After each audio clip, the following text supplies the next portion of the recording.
फटाफट 30 सेकंड में हर खबर डाउनलोड कीजिए तक ऐप। नमस्कार, स्वागत है आपका एमपी तक पर। मैं हूं रविशपाल सिंह। रतलाम से हमारे संवाददाता विजय मीना ने एक रिपोर्ट भेजी है। ये रिपोर्ट है कि दरअसल रतलाम जिले में एक शख्स ने मुख्यमंत्री को ट्वीट कर ये बात और अपनी पीड़ा सामने रखी है कि मुसलमान होना क्या उसके लिए गुनाह था, क्योंकि उसकी दुकानों को सारे कागज होने के बावजूद अतिक्रमण के तहत मानकर तोड़ दिया गया। शकील नाम के शख्स ने मुख्यमंत्री को ट्वीट किया है और इस ट्वीट में उन्होंने स्थानीय प्रशासन पर आरोप लगाए हैं। आरोप लगाया है कि क्योंकि उनका धंधा बहुत पुराना है और जो दुकानें उसकी तोड़ी गई है उन सभी दुकानों के लाइसेंस उसके पास लंबे समय से हैं, लेकिन इसके बावजूद बिना पूर्व में नोटिस दिए उनकी दुकान को अतिक्रमण मानकर तोड़ दिया गया। शकील ने यह भी आरोप लगाया कि दरअसल उसने जो निर्माण किए थे वो शेड के निर्माण थे और शेड के निर्माण के लिए किसी तरीके की कोई जो नियमितताएं होती हैं, जो जरूरी कागजी कार्रवाई होती है वो नहीं की जाती है, लेकिन इसके बावजूद उसके निर्माण को तोड़ा गया। इससे उसका लाखों रुपए का नुकसान हुआ है। मुख्यमंत्री को किए ट्वीट में शकील ने आरोप लगाया कि क्या उसका मुसलमान होना ही गुनाह था। क्या आरोप लगाए शकील ने मुख्यमंत्री को ट्वीट करने के साथ ही, एक बार वो सुनिए।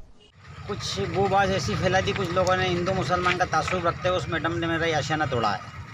एक बच्चे का ये अंडे का था, एक पास में भंगार का था और एक के मुर्गे का था। तीनों बच्चों के तीनों स्थान थे, सबकी रजिस्ट्री वगैरह थी, डॉक्यूमेंट सब तैयार थे। और उसके बाद में हमने इस पे 20 लाख का लोन भी लिया, जिससे डॉक्यूमेंट सब तैयार थे हमारे पास, नगर पालिका का टैक्स वगैरह सब भरा हुआ। उसके बाद भी हमारे साथ ऐसी जाति करी। अब हम पुलिस से कब तक डरेंगे, कब तक उनको रिश्वत देंगे? कभी इस बच्चे को तोक जाना, कभी मुझे तोक जाना, कभी इसके ऊपर केस बना देना, कभी उसके ऊपर केस बना देना।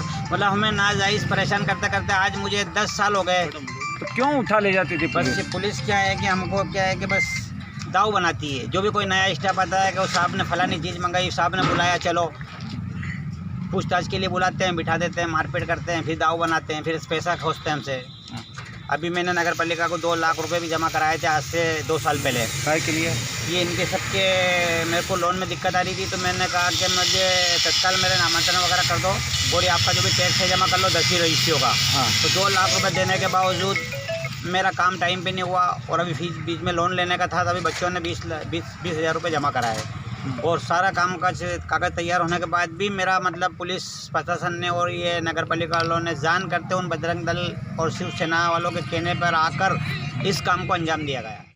हालांकि शकील के इस आरोप पर जो सीएमओ है नगर पंचायत आलोट के, उन्होंने अपनी चुप्पी तोड़ी है।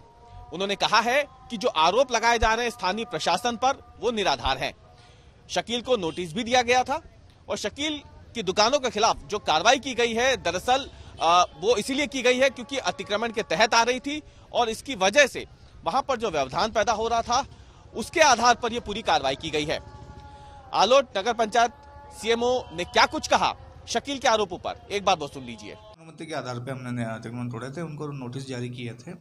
एक हमने नागेश्वर रोड पे जो अतिक्रमण तोड़ा उसमें उनके द्वारा व्यावसायिक उपयोग किया जा रहा था। चिकन की और अंडों की दुकान थी, गंदगी भी हो रही थी और स्क्रैप का कुछ कारोबार था, तो उनको नोटिस दिए थे और मौखिक रूप से वहाँ से हम टीम भी भेजी थी हमने, तो भी उनके द्वारा हटाया नहीं गया, तो हमने एक दिवस निर्धारित करके अतिक्रमण हटाया।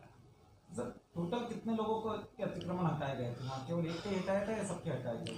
विक्रमगढ़ में हमने 7 लोगों पे कार्रवाई करी, जो रोड किनारे जो गुमटी रखी थी और ओटले जो नाली के ऊपर ओटले थे उनको हटाया गया हमारे द्वारा। एक शकील कबाड़ी का जो मकान था वो क्या, उस मामले में क्या है सर, पूरा स्थिति स्पष्ट करें। उनका कहना है कि हमारे पास रजिस्ट्री वगैरह सब थी लेकिन फिर भी तोड़ दिया गया। चूँकि रजिस्ट्री का विषय नहीं है, जो हमारे यहाँ नामांतरण होता है तब हमारे पास कागज आता है। हमारे यहाँ नामांतरण नहीं हुआ चूँकि उसकी निर्माण अनुमति भी जारी नहीं हमारे यहाँ से हुई थी, न ली गई थी उनके द्वारा। उस बेसिस पे हमने अवैध अतिक्रमण हटाया। तो सुना आपने, एक तरफ शकील का आरोप है, शकील आरोप लगा रहा है कि उसके साथ जो कार्रवाई हुई वो गलत है। स्थानीय प्रशासन भी अब इस मामले में सामने आया है, उसने साफ कह दिया है कि नोटिस देने के बाद ही पूरी कार्रवाई की गई है, इसलिए आरोप निराधार है। इन सबके बीच आपको बता दें कि मध्य प्रदेश में अतिक्रमण तोड़ने को लेकर धर्म की सियासत बीते कुछ दिनों से बहुत ज्यादा तेजी से चल रही है। उज्जैन में एक युवती की चाइनीज मांझे की वजह से गर्दन कट जाती, उसकी मौत हो जाती है। इसके बाद प्रशासन ताबड़तोड़ 3 कारोबारियों पर कार्रवाई करता है, उनके अवैध निर्माण को ध्वस्त कर दिया जाता है। इन 3 कारोबारियों में से एक कारोबारी मुस्लिम था, 2 हिंदू थे, लेकिन इसके बावजूद कुछ लोगों ने सोशल मीडिया पर इस तरीके का माहौल बना दिया कि यह कार्रवाई धर्म विशेष के लोगों के खिलाफ की जा रही है। हालांकि स्थानीय प्रशासन ने जब कार्रवाई जिन लोगों के खिलाफ हुई है उनकी सूची जारी की तो इससे पूरे मामले का खुलासा हो गया। लेकिन सवाल उठता है कि आखिरकार कार्रवाई के नाम पर मध्य प्रदेश में धर्म को बीच में लाने की सियासत आखिर कब तक चलती रहेगी।